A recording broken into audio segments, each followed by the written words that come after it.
Gandang umaga at araw sa inyo lahat, especially Ma'am Kim. These are the group 3 members.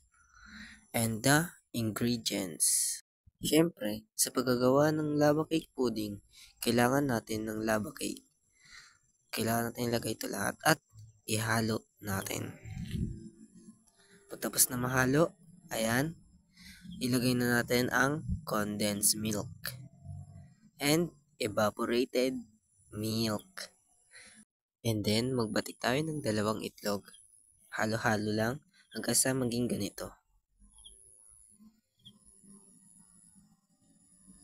Then pagtapos na mahalo, lagyan na natin ng vanilla liquid.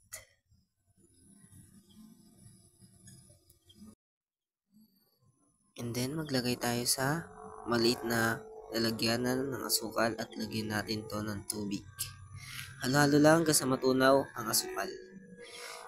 At pagtapos na matunaw, ilagay na natin to sa pag-iinitan natin ng ginawa natin.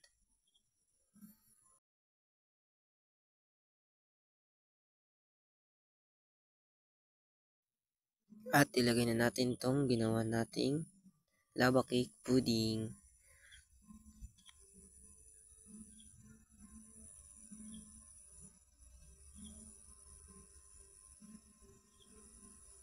At pagtapos, magbatik tayo ng 1 itlog.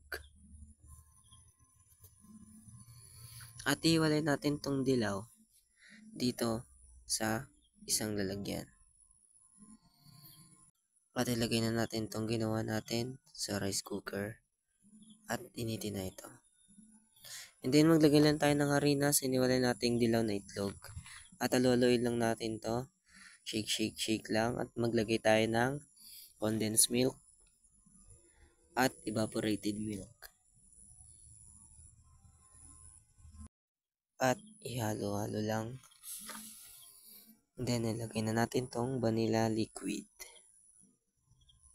Halo-halo lang hanggang sa maging brown. And then ilagay na natin tong natitira. At syempre, gumamit tayo ng strainer para maiwan ang mga buong-buong flour. And then, yan, initin lang natin hanggang sa maging ganito. And then yan, pagtapos na maluto ang ating ginawa, lagay na natin to dito. Then, maglagay tayo ng toppings, like chocolate. Yan, i-arrange lang natin ng maayos para magmukhang maangas tingnan. Then, lagyan natin ng nips para nga magmaangas tingnan. Then yan, finished product. And these are the lava cake pudding. Bye-bye!